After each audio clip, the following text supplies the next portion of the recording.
Superman. All right, so I'm going to be looking at the original Superman series, starting with the film from 1978, going up to the 80s with Superman: The Quest for Peace, which was number 4, and then I'm also going to have a look at Superman Returns from Bryan Singer in 2006.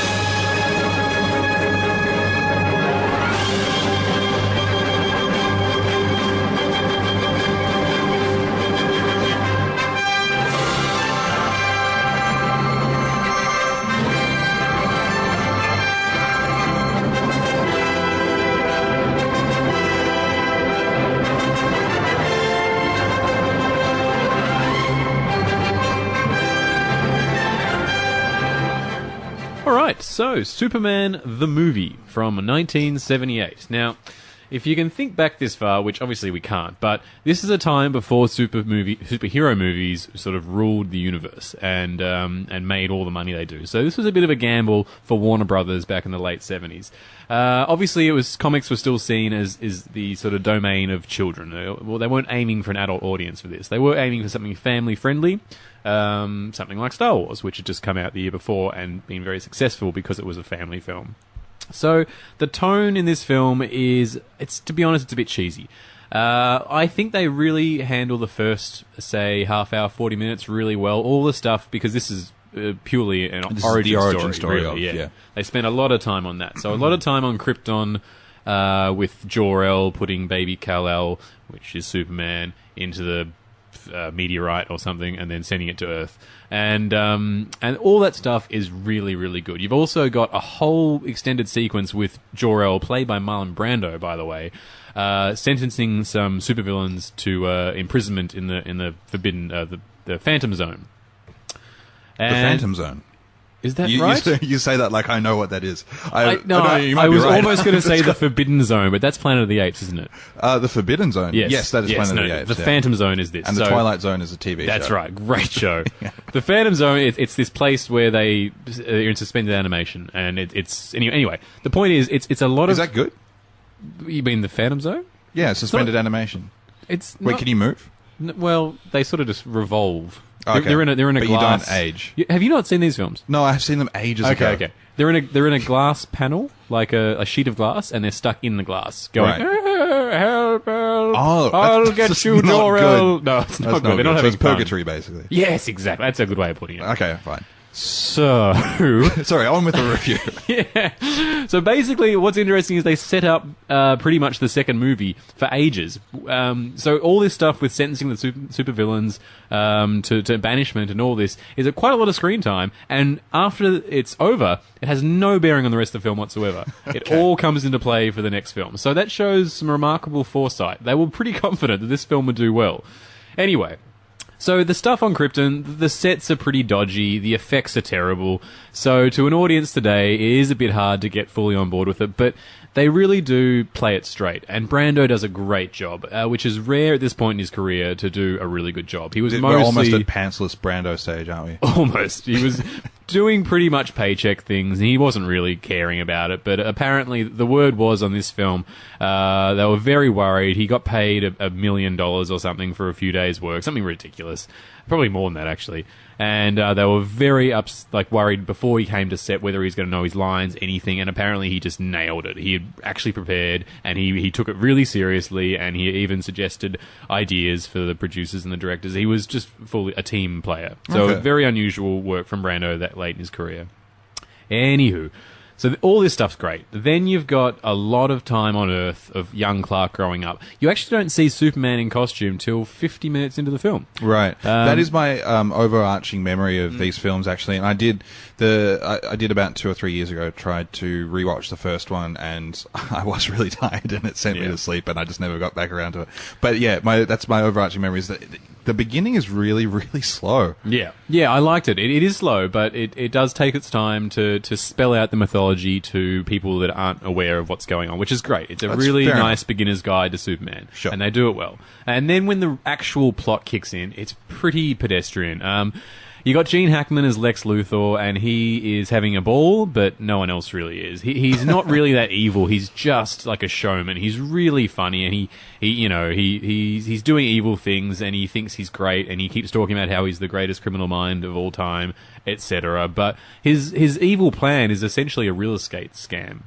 He's trying to sever part of California so he can then own the crappy desert part, which will then become... Anyway, it's... Right, that sounds like it would be better dealt with in the courts than by a superhero. Yeah, it's not a great super criminal scheme. I mean, it's pretty good. You can see how it's going to need him a lot of money, but if you take a step back, it's really boring. It's just... Anyway. So you've got Christopher Reeve doing a great job, obviously, as both Clark Kent and Superman. His Clark Kent is pretty much Cary Grant from the film Bringing Up Baby, is apparently what he's based his performance on. So really bumbling, over-the-top, screwball comedy sort of stuff. Yeah, I remember it seeming even old-fashioned for itself at the time. It is. No, you're absolutely right. It is very old-fashioned. All the interplay with Lois and Perry White, the editor of the Daily Planet, and all this stuff's very knockabout comedy. And it kind of works. It's charming, at least. The effects are pretty dire, even though they pretty much sold the movie on its amazing effects. Back in the day, the tagline was, "You will believe a man can fly." And so you think, wow, they're going to have some revolutionary new sort of camera technique to show people flying. But no, it's the same way they've been doing it since the 30s. It's just wire work and... Does not look very good. You know, It's not very back convincing. projection. Yeah, it's... Yeah. I don't know. It's funny because all these movies in the late 70s, whenever they get accused of having bad effects, which I think is generally a fair criticism, I always think of Star Wars and just think, how the hell did they get away with it? Yeah. Still, because it still pretty much looks good today. And I'm talking about the original versions, not the souped-up versions. 2001, for Christ's sake. That was late 60s, and that looks... So there were ways of doing this type of thing. It just seems that it didn't bleed over into mainstream use till well past the 80s even, actually. So, honestly, Superman, it's fine. It's... Like I said, after the pretty serious opening, it gets really cheesy and it all sort of falls apart. It's a lot of fun. Obviously, it was a huge hit at the time. Audiences flocked to it. And it's quite well loved by a lot of people, which is fine. It's a charming little film. Yeah, it's made its way into a sort of classic film. And it didn't have much to compare itself to either back at the time. Like I said, there were no other real big superhero films. It was a real gamble, and they did pull off something that appealed to a wide majority of the audience, and Yeah. So they win. It's worth mentioning, too, it's directed by Richard Donner, who went on to do the Lethal Weapon series, also did The Omen and The Goonies. It's also, just as interestingly, it was written by Mario Puzo, who did the Godfather books. Which he's kind of odd. Excellent books, and obviously excellent films, too. Mario Puzo, amongst other people as well. But and it was a pretty good cast too for the time. I mean, which is weird, like you said, it wasn't the most popular genre of movie, or barely even existed as a genre by then, and they still managed to get in a hell of a lot of big names. Yeah, so that did pretty well for itself. How did Superman 2 hold up then? Superman 2... Okay, so they pretty much shot these films back to back. There is a contentious issue here because Richard Donner was shooting Superman 2 while shooting Superman 1. And basically, by the time he got round to finishing Superman 2, he'd done about 75% of it, and he got himself fired. And they had to bring in another director to finish the film, who was Richard Lester. Now... Do you know what happened with why he was fired? Let's see. He wanted Brando to make another appearance in Superman 2 in a flashback sort of thing, and the producers balked at paying the ridiculous fee that Brando wanted. So they cut Brando out of the script for Superman 2, and Donner said, "That's ridiculous. You can't cut out Marlon Brando. I want him in my film." And they said, "You're fired." Right. I'm pretty sure that was I'm sure there were other problems they had between the producers and Richard Donner, but that's the main reason, I believe. That's quite funny, because in Superman Returns, there's a flashback to Marlon Brando, isn't there? Yeah, they'd obviously gotten over it by that stage. Yeah, sure. I think Marlon Brando probably wasn't asking as much in 2006. I'm sure he wasn't. He didn't need any pants then. No. So... Richard Lester. So Richard Lester couldn't actually get the best director, the directing credit, unless he had shot 51% of the film or more. So even though they had perfectly good footage that Donner had already shot, Richard Lester had to go back and reshoot the exact scenes again, so he could say that he did it. So by the end of the film, I believe there was still a good 25% of Donner's actual original footage in there. So basically... So before you move on, that is an incredibly strange thing for the producers to be fronting up money for, because would imagine... They wanted to save money in the first place. Yeah, exactly. They want to save money, and also they don't care who gets the proper director's credit. The director might, and he might kick up a stink, but can't they just go to someone that would just be, a hired gun and just do what they told him to, basically? I think they didn't want Donner to have the director's credit was the thing. It was oh, that's so they were why willing, they fired him. They wanted to erase him from the record, you know what I mean? Now that's interesting, because then it means that it must have been cheaper to refilm things, many scenes obviously, than it was to pay for a flashback of Marlon Brando. Yeah, I guess so, yeah. I'm not really sure, but...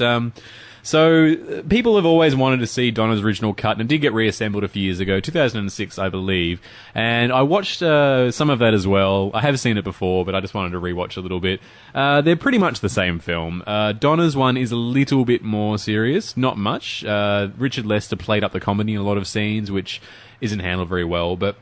Overall, I really like the original cut, Richard Lester's cut. I think it gets a bad rap because everyone feels awful that Donner got kicked off, so he's naturally a very the underdog. Popular director. Yeah, he's great, and his cut is good to see finally today. It's not completely finished. They used some test footage for some shots because they didn't have any of the original footage. So that's going with completely 100% footage shot by Richard Donner. They also used some Lester footage. So both these films are weird hybrids, essentially. Anyway, the original cut, comparing it to Superman 1, is amazing. Have we thrown to a clip? I don't think we have. Here is this is just a scene. This is one of those knockabout comedy scenes I was talking about with Clark Kent, Christopher Reeve, and Lois Lane, played by Margot Kidder, in the Daily Planet office. Here we go. I see what you did, Jamie. You got me in trouble, Al. So long, big mistake. Next time, don't do that to me. How are you today? Oh, I'm just super, thanks. Morning, Mr. White. I'm super... Yeah. Morning. You late, Ken? I know, I'm sorry, Mr. White. I got stuck in traffic. Oh, that's no one. Excuse me? I mean, as opposed to I was stuck in a phone booth or I got locked into the men's bathroom or something like that. What are you talking about? I'm sorry that I was If you two want to bicker, that's great. I have just the assignment for you. You're going to pose as a honeymoon couple in Niagara Falls to get an expose on the newlywed racket. Some of those hotels up there are bilking those poor kids for every cent they can get. Real human interest stuff. Make your Aunt Hattie cry her eyes out. Newlyweds? That is a great idea, Mr. White. Excuse me, Mr. White. I'm sorry, but I'm right in the middle of a series on the city council. I mean, it wouldn't take long. We could just fly right up there and zoom back down again. No? Like Superman? Yeah. If he'd give you two a ride, maybe we could save a couple of bucks. I gotta see young Olson. 6 lousy photographs, and that kid's hitting me up for a raise already. Excuse me, Mr. White. Can I talk to you for a second, sir? Mr. White. Dollar. So that sort of gives you an idea of the sort of style they were going for there.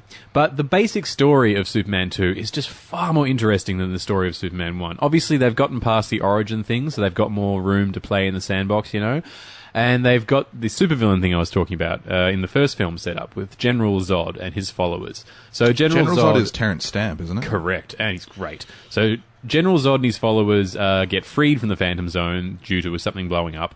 And they come to Earth, and because they're Kryptonians like Kal-El, Superman, they have the same powers as Superman. So they're going to start wreaking havoc. And what also happens here, you could hear from that clip there that Lois was sort of hinting that Clark might be Superman because just a little bit. She suspects he is, but she can't prove it. So most of the first half of the movie is a bit of a old wacky comedy where she's trying to find out if he's Superman, and he's trying to conceal his identity, and it goes back and forth, and it gets a bit tedious. But eventually, he tells her that he's Superman, and they decide they fall in love, and he gets to be honest about his feelings. It's a really sweet little story, and he even decides that he simply can't be Superman anymore and be in love with a mortal woman. So he gives up his powers and becomes human, which is just from a story point of view is fantastic. Superman gives away all his powers for love. That's when the supervillains arrive, and they have all the powers, and Superman can't stop them. So he has to decide whether to go back to being Superman and give up his... Right. This already sounds a lot better than a guy's some real estate going on. Exactly. No, this is like Greek tragedy stuff. It's really... It's a great story. Terrence Stamp is fantastic. You've still got Lex Luthor in there, so Gene Hackman's still in the film as a major player, and they have a supervillain team up, which is great. Always fun. I imagine they laugh a lot. A little bit, yeah. I mean, Zod doesn't laugh at all, really. He's not a very humor, sort of person, but luckily Lex Luthor makes up for that. It's a vastly superior film. It's a lot of fun. It's still very cheesy, but it kind of works. Okay, so that was sort of the pinnacle of the series. That brings us to Superman 3, also directed by Richard Lester. Now, from what I understand, Margot Kidder, who plays Lois Lane, was very upset about the whole falling out with Donna and Brando not getting paid and stuff, and she was very vocal that Donna shouldn't have got fired. So, in response, in Superman 3, her part was cut down to a little bit at the start and a little bit at the end. Like, the Lois Lane character was pretty much written out of the Superman movie. Nice, okay. Which is an odd choice. But it did leave room for Lana Lang, who is Clark Kent's original love from the town of Smallville, where he grew up. Okay? Right. So this is another major character in the comics that he meets before he meets Lois Lane. Speaking of the writers, it's been the same writers for Superman 1 and 2, Mario Puzo, with David Newman, Leslie Newman, Robert Benton, Tom Mankiewicz did uncredited rewrites, I think. And then by the time they get to 3, all that's remaining is David Newman and Leslie Newman. Yeah. So, yeah, there's obviously been some downsizing. Obviously not as intrinsically tied to the first 2 films. Yeah, look, and the budgets are also getting smaller as well. So, honestly, the effects are actually starting to get worse as time goes on. Right. Well, we're up to... This is 1983 by now. So, in 1978, 1980 for Superman 2, 1983 for Superman 3... Yeah, the first 2 did very well at the box office, didn't they? Yeah, they were big great. successes. Yeah. So why was the budget getting smaller? I think there just wasn't as much faith in the story anymore, I guess. But another thing I wanted to mention about Superman 2, actually, the Richard Lester cut, the theatrical cut that everyone's familiar with, it does have one of the worst openings ever because it's this massive montage set to John Williams' score, which pretty much recaps everything from the first film. It is just scene after scene, no dialogue because the music's over it all. So you just see people, their mouths moving, but you don't know what they're saying. And it's just all the scenes from the other film, just plot point by plot point by plot point, all the way to the end, just in case you haven't seen it. Right. It is really lazy and just laughable. Yeah, okay. So obviously the Donna version doesn't have that at all, which is a good choice. But yeah, it was really strange. Lois Lane, incidentally, also is possibly the highest paid journalist in the entire world. You should see her apartment in these films, man. She has this Manhattan loft penthouse apartment with gardens and stuff. And really? Yeah, so right, Superman, actually that does ring a bell. Yeah, it drops down. And it almost looks sort of Romanesque. Yeah, it's crazy. And I don't know how she managed to afford that. She must be running something on the side there. Right. I think that's come to be known now as the Sex and the City issue. Yeah. Is where do these seemingly... I think the TV show Friends had the same problem. Those guys had a huge apartment. What did they do? Anyway. Yeah. And also, how did Kramer pay rent in Did Seinfeld? he pay rent? I don't know. Well, he had an apartment. That must have been some sort of arrangement. So, Superman 3. Also, some good ideas in this film. Superman... he gets exposed to some kryptonite, not the actual kryptonite that kills him, a lesser version, but it does start to... There are grades of kryptonite, there are many different... I'm not going to get into that. Really? Yes. Right. Commonly available on Earth, or you have to go out to the planet? There's ways to get them, but this is a synthetic version of kryptonite, so made by someone... Oh, yeah, Richard Pryor's in this, by the way. He's the comic relief. He was big at the time, obviously, making those movies with old mate... help me out here. Going to need more than old mate to help you out. Lady in the Red Dress. Lady in the Red Dress. Hear No Evil, See No Evil. Nope. No? All right, I'll look it up in a sec. Sorry. It's all right. He did a lot of comedies with the white guy. They had a black guy, white guy double act for a while. He was also in Willy Wonka and the Chocolate Factory. Who was Willy Wonka? Oh, Gene Wilder. Gene Wilder and Richard Pryor made a bunch of comedies together. Oh, sorry, of course they did, yes. Right, they were massive at this time. Yeah. So Richard Pryor was a very bankable star. And very funny man, obviously. So they put him in this film, and it's really weird. Richard Pryor works for a computer company. He has the idea to trim the little remaining cents and put them all in his account, much like Office Space. Oh, the Office Space idea. Yeah. Yeah, cool. Which in Office Space, they make a point of saying it's the plot of Superman 3. Oh, yeah. Don't remember that. Yeah. Okay. Anyway, so Superman loses some powers and starts to basically turn evil, which is great. And you get alcoholic Superman sitting in these Metropolis bars, just getting hammered, and his cape and costume is a darker color to signify that he's bad now, and his hair's a bit ruffled, and he's just dark. So he's not showering and his uniform's fading. Oh, it's really good. So you got really crappy montages where he just does bad things. Not even like evil things, just mischievous things. Like he makes the Leaning Tower of Pisa correct height. You know, You bastard. He fixes it. Oh my god! And then there's this horrible sight gag with the guy trying to sell those little Leaning Tower of Pisa statuettes, and his business is shot because Superman is. Yeah. So it's this sort of comedy gold, right? All right. Anyway. Well, this sounds funny. I don't know if it would work entirely. It's just it also tries to be serious along with all this wacky business going on. Okay. So then there's this crazy fight in a junkyard where the good Superman comes out of the bad Superman, and then they have some fisticuffs. So evil Superman, is fighting Clark Kent. Who's You mean like he Cronenberg's out of his stomach or something? He just sort of walks out of himself. That's a verb now to Cronenberg. Yeah. But the thing is, it's not explained. It's not like he's having a dream and this is his way of resolving his conflict. The way the film sets it out is this is actually happening. But there's no... You know... The problem with the Superman films is they do set up the mythology and they do outline what Superman's powers are, and then they just completely throw up anything that makes sense at the time. Not even makes sense, just something to keep the plot moving so the writers can go, oh, Superman can do that now. So Superman splits his personality into two, they have a fight, the good Superman wins, and then he's fine again. Right. Well, isn't that's one of the biggest problems, or I've always had with Superman anyway, in the Superman comics and so on, is that Superman can basically do anything. His powers are undefined, yes, unlimited, and therefore it makes situations... Well, they are defined. That's the thing. And then they define them in these films, but then they just throw it away later. Right, okay. And this is why Superman 2 works so well, is because they make him a mortal man, and they make him an interesting character you care about. And then they never do anything like that again in the other Superman films. So Superman 3 is just a bit of a mess. But next to Superman 4 is Citizen Kane, because Superman 4 is just awful. Just terrible. It looks like it was edited by several different people who hadn't seen what the other guys were working on. You know? Okay. It's just Okay, this displaced, and so what's the plot? I'm trying to remember. Well, I love that it was directed by a guy called Sidney J. Furie. When I saw this, I actually thought initially that maybe it was directed by someone who wanted his name taken off, because Sidney J. Furie sounds like a made-up name. Yeah. Okay, this is the one with Nuclear Man.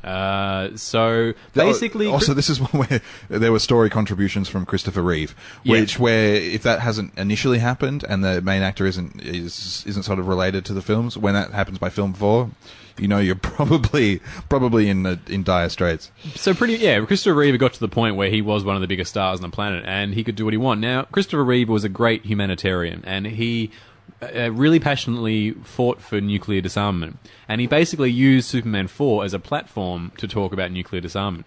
Now, that doesn't leave for a great plot, but the way the film starts out, it actually does start out with a great idea, because certain people in the fictional world of the Superman film are asking Superman to get rid of all the nukes so we can have peace between the East and the West. And Superman goes away to the Fortress of Solitude and actually has some soul searching, because he starts to think, I've got the power to remove all the nuclear weapons, but can I take away humanity's free will? If I do this, shouldn't they be... it actually raises some interesting questions. And I thought, this is going to be great. And then it's just rubbish. Lex Luthor creates Nuclear Man. Well, so why does it go downhill from that point? Well, he basically goes, I'll do it. And he just gets a big net and throws all the nukes away, which makes no sense. Oh, okay. Again, you come back to, Superman can fix anything because he can pretty much do anything. Yeah. So he pretty much does all this in the first, 20 minutes. Or so, and then the rest of the film is this really weird thing where he fights Nuclear Man. Sometimes Nuclear Man can hurt him, sometimes he can't. Nuclear Man goes and does bad things, Superman goes and fixes it. At one point, Superman uses telekinesis to rebuild the Great Wall of China.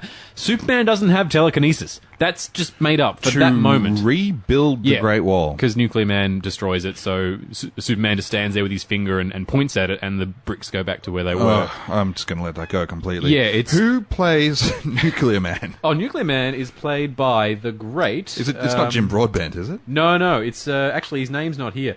The actor, if you can call him that, has done one film called Superman for the Quest for Peace. That's it. He never did another film again. Right, okay. I think he was in a couple of dodgy TV shows, but that's about it. Not a great actor. Right. How does he fare? Oh, so yeah, not too well then. No. Okay. Lex Luthor's back, so Gene Hackman's back in this one. He wasn't in Superman 3.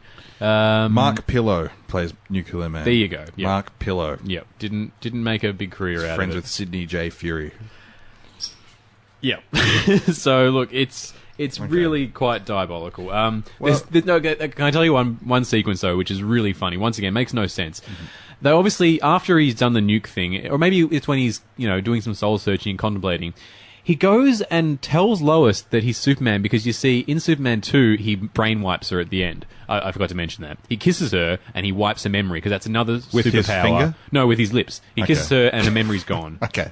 Which doesn't... okay. He also makes the world go back... Let's not get into that. So, Lois... He could do great things like just make the most awesome dinners and stuff like that. Yeah. Because if he can build walls... Yeah. Why can't he make like a triple-decker meat lovers pizza or something? He could do anything, but he just chooses to do certain things that the plot demands. But do you ever see him eat in a restaurant? Well, I see him drink in a bar. And wasting money. He could make... bad. Actually, he could just make money as well from his fingers. He could do anything. But with the Lois thing, she's forgotten that she knows that he was Superman. So he goes to her and he's all moody and she's like, what's wrong? And then he's like, oh, I'm Superman. And he tells her and they go off on this flight. And he pretty much recreates the same scene from the first Superman film where they fly around Metropolis. And she goes, oh, and then that's when he drops her. And she falls and she screams and he swoops in and picks her up again and just sort of laughs at her. That's a bit of a laugh, yeah. He's really just rude. How'd you enjoy your near-death experience? And she's terrified. It's just strange. And then he puts her back in her apartment, flies down, puts on his Clark Kent costume and kisses her and wipes her memory again.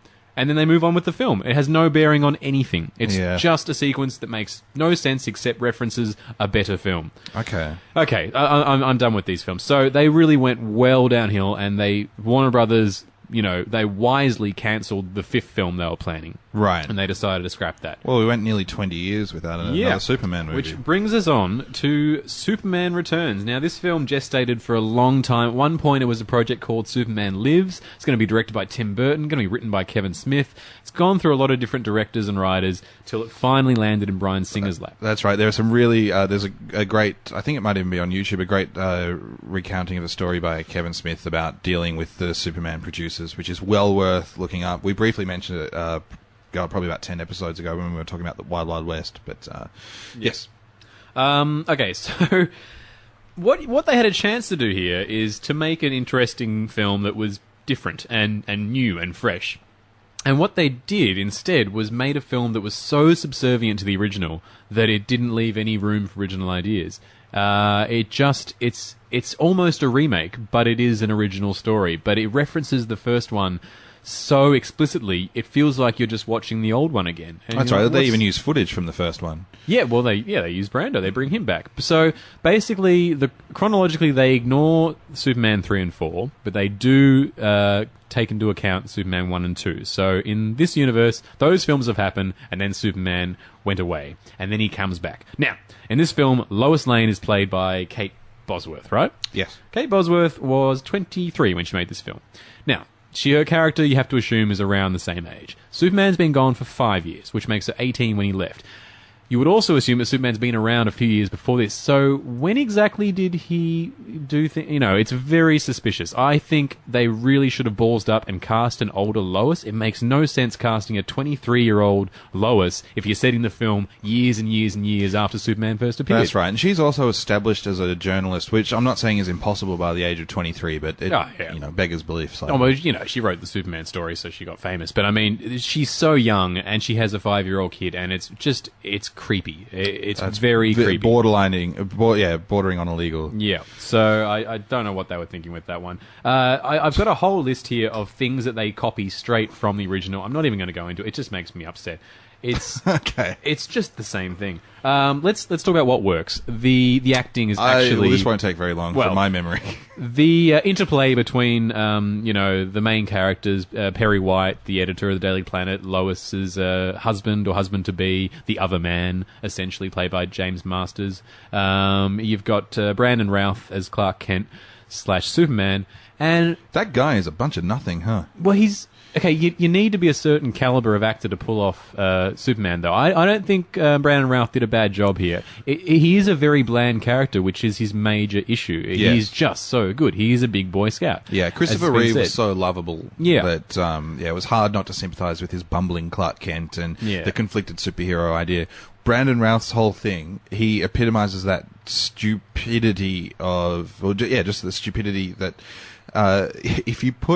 if you give Superman a different haircut and you take the glasses off, or you just, not even a different haircut, just brush his hair differently, take the glasses off, he's Superman, put glasses on him, and no one will recognize him. And that was, I remember that, because I've seen Superman Returns probably about 3 years ago, and I hated it, but that was my biggest gripe, was that, why doesn't everyone, this is so obvious. If I put on glasses right now, and I walk into a room, I would assume you'd say, hey, Dave. Yeah. It's one of those things that works fine in the comics, but as soon as you put it on the screen... Well, they can bulk him up in the comics and so on. Yeah. Exactly. So, look, all the comedy between the leads is very funny. The guy that plays Jimmy Olsen is really funny, and that sort of stuff just works really well. And so he does a good bumbling Clark Kent. You know, he doesn't try to emulate Christopher Reeve. He does his own thing, but he sort of nails that sort of insecure sort of character, which is fine. That's pretty much the good stuff. After that, it's a rehash of the first one, like I said, to the point where Lex Luthor's evil plan is once again to do with real estate. He's trying to create a landmass off the coast of America. That's right. So he can own it and people want to live there once he destroys... Kevin Spacey, I love Kevin Spacey, but he's terrible as Lex Luthor. He's not. He's better than Gene Hackman, in my opinion. I think he's truer to the Luthor in the comics because he is actually evil in this film, as opposed to just being funny and having a good time. Like, he is funny and he is having a good time, but he's also very evil. So I quite enjoyed his performance. But these are small saving graces for a really, really bad film. Singer is so sort of serious about the whole thing that it's so po-faced. There's no warmth, there's no love, there's no fun. It's just idol worship. It doesn't take a Rhodes Scholar to sort of figure out the parallels between the biblical story of Jesus and the Superman mythology. There's a lot of similarities. You got Jor-El on Krypton there, sending his only son down the to river. Earth. No, not down the river. Sending him to Earth to help humanity, make them better, basically. And in this film, they take it to such a degree that it's really quite offensive. In this film, Superman even gets crucified. Not, he doesn't hang up on it by a cross, but he gets killed by getting stabbed with a kryptonite shard, a kryptonite, if you will. And he gets stabbed in the side, just like Jesus got pierced in the side by the Roman when he was up on the cross and stuff. Then he gets resurrected, and he comes back and saves the day. Like, the Jesus parallels are really in your face, and he's always flying up and putting his arms out and doing the Christ pose, and there's music and choir. Oh, it's just really over the top. Now, if you were watching this film and you were thinking, that was pretty good, but it could... I wasn't. Well, let's assume, though. Okay. You're enjoying it and you think to yourself, the one thing it could have used was another heavy-handed Christ metaphor. Fear not, because there's two. Because he dies again and gets resurrected again. He's super Jesus. Oh, it's just really awful. There's one other thing I wanted to mention is that Lois seems to be invincible in this film. It's great. There's a bit, the plane crash. The one great sequence is the plane sequence where Superman saves a jet from crashing. It's fantastic. It's the first 20 minutes and you think, wow, this film is going to rock.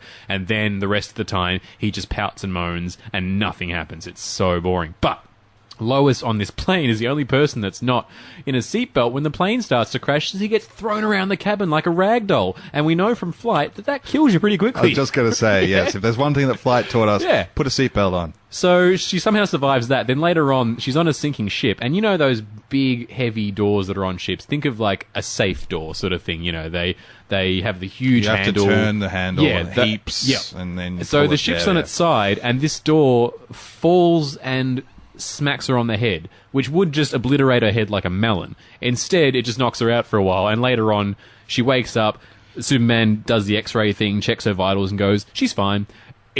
Maybe she's from Krypton.